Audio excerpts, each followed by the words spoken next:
Assalamualaikum warahmatullahi wabarakatuh. Salam Praja Wibawa. Saya Yunita Ermayanti, merupakan pelaksana pemula Satuan Polisi Pamong Praja Kota Banjarbaru, bidang Satuan Perlindungan Masyarakat, Seksi Bina Potensi Masyarakat, akan mensosialisasikan tentang bencana kebakaran. Selamat menyaksikan. Bencana kebakaran merupakan suatu nyala api baik kecil ataupun besar pada tempat yang tidak kita kehendaki, merugikan dan pada umumnya sukar dikendalikan. Penyebab kebakaran yaitu 1. Terbatasnya keterangan dan pengetahuan tentang kebakaran, 2. Kelalaian manusia atau human error, 3. Kesengajaan, dan 4. Faktor alam. Sumber kebakaran yaitu korsleting listrik, 2. Kebocoran tabung atau kompor gas, 3. Puntung rokok, dan 4. Cuaca panas. Ada 4 klasifikasi kebakaran. Yang pertama, kelas A, termasuk dalam kelas ini adalah kebakaran pada bahan yang mudah terbakar. Cara mengatasinya yaitu bisa dengan menggunakan air untuk menurunkan suhunya. Kemudian kelas B, yaitu kebakaran pada kelas ini adalah yang melibatkan bahan cairan dengan cairan flammable seperti bensin, minyak tanah, dan bahan serupa. Cara mengatasinya yaitu dengan bahan foam. Kelas C, kebakaran yang disebabkan oleh listrik yang bertegangan tinggi.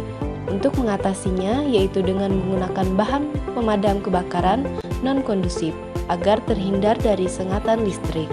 Dan kelas D, kebakaran pada bahan logam yang mudah terbakar seperti titanium, aluminium, magnesium, dan kalsium.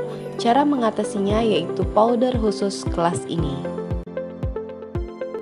Tips cegah kebakaran yaitu yang pertama, jangan tinggalkan sumber api tanpa pengawasan.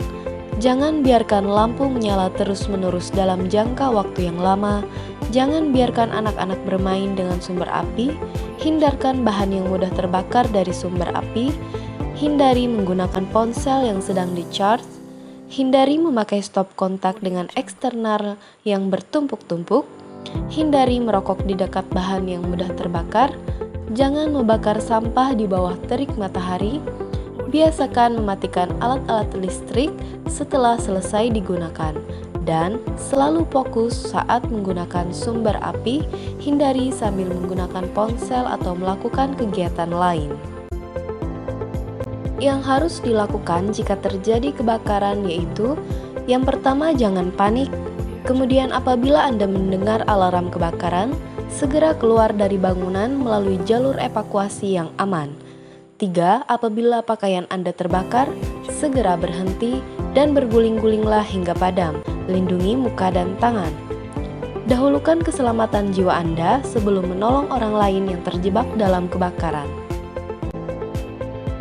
Kemudian matikan peralatan listrik dan segera telepon pemadam kebakaran dan bantu padamkan api dengan cara yang aman.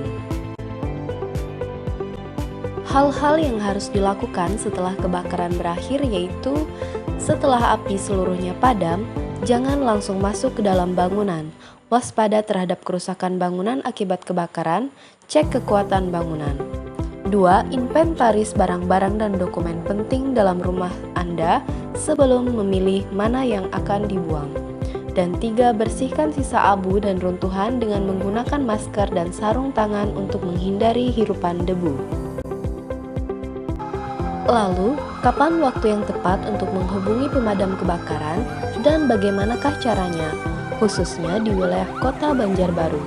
Berikut, Kepala UPT Damkar menjawab. Selamat pagi, salam sejahtera, salam Yuda Ramajaya. Nama saya Sugiono, Kepala UPT Pemadam Kota Banjarbaru. Jadi untuk UPT Pemadam Kebakaran Kota Banjarbaru memang mempunyai misinya yaitu mewujudkan Kota Banjarbaru yang aman, sehat, dan nyaman. Nah, aman dalam artian bahwa masyarakat Kota Banjarbaru aman dari bahaya kebakaran. Kemudian sehat, artinya Kota Banjarbaru sehat, terbebas dari asap kebakaran hutan maupun lahan, yang mana asap itu kan bisa mengakibatkan terganggunya kesehatan saluran pernapasan ataupun bisa mengakibatkan terganggunya aktivitas masyarakat, terutama misalnya transportasi.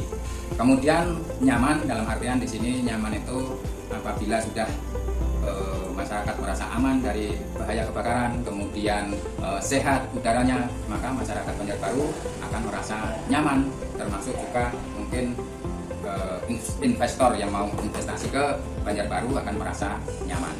Nah, apabila misalnya terjadi kebakaran, maka akan diterima laporan oleh yang tiket di sini. Yang tiket ini di sini 24 jam standby. 24 jam standby, jadi kapanpun ada berita atau informasi yang masuk akan langsung ditindaklanjuti, baik itu terjadi kejadian kebakaran maupun permintaan evakuasi penyelamatan akan langsung ditindaklanjuti selama di sini ada karena ada di sini ada personil yang siaga selama 24 jam. Nah, kemudian sudah diterima, tim yang pertama di sini merespon akan menghubungi tim yang tidak piket pada waktu itu.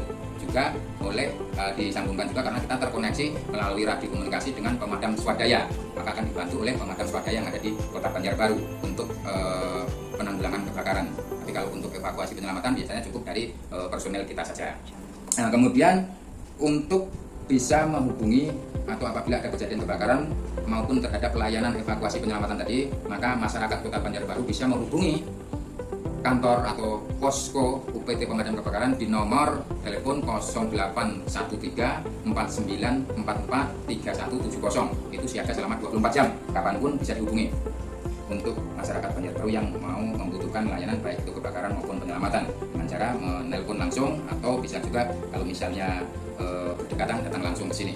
Caranya seperti itu. Nah, kemudian juga mungkin bisa saya sampaikan kepada masyarakat seperti yang sering kita lakukan pada saat sosialisasi maupun simulasi, bahwa apabila ada kejadian kebakaran mungkin masyarakat bisa juga melakukan penanggulangan darurat. Artinya pada saat awal terjadi kebakaran, semakin cepat dikendalikan api, maka akan kerugiannya semakin kecil yang ditimbulkan. Semakin lambat akan menimbulkan kerugian yang semakin besar. Nah, dengan pengetahuan masyarakat yang bisa mengendalikan lebih awal, maka kerugiannya akan semakin kecil. Nah, jadi apabila ada kejadian kebakaran yang baru terjadi asal mula api, masyarakat bisa memadamkan dengan peralatan seadanya.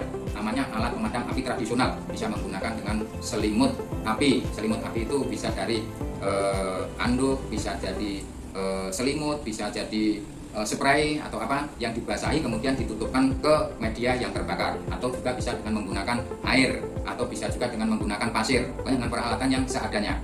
Nah, itu perlu diketahui, artinya nanti masyarakat apabila terjadi kebakaran bisa melakukan pemadaman lebih awal. Nah, selain itu juga langsung menghubungi pemadam kebakaran karena ada kompetensi atau kapasitas kemampuan yang lebih kalau petugas pemadam kebakaran. Nah, itu kira-kira seperti itu yang boleh sampaikan, yang mungkin bisa saya himbau juga kepada masyarakat Kota Banjarbaru untuk kalau misalnya melakukan aktivitas masak jangan meninggalkan kompor dalam keadaan hidup. Kemudian kalau mau ditinggalkan rumah dicek apa-apa mungkin instalasi listrik yang masih menyala seperti kipas angin, kemudian AC dicek dulu. Kemudian di rumah tolong dicek untuk keamanan jangan terlalu banyak yang sering terjadi misalnya pencabangan dari stop kontak yang terminalnya terlalu banyak bercabang-cabang, yang itu juga bisa menimbulkan potensi kebakaran.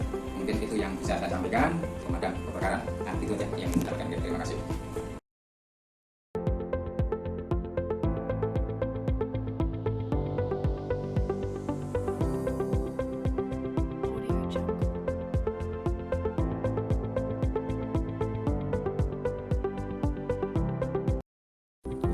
Demikian video sosialisasi tentang bencana kebakaran yang bisa saya sampaikan. Semoga kita semua dihindarkan dari segala musibah kebakaran dan tetap selalu waspada dan tetap selalu berdoa kepada Sang Maha Pencipta. Mohon maaf jika ada kekurangan dan kesalahan dan semoga bermanfaat. Mari kita bersama-sama dalam menjaga ketertiban dan ketentraman umum khususnya di wilayah Kota Banjarbaru. Wassalamualaikum warahmatullahi wabarakatuh.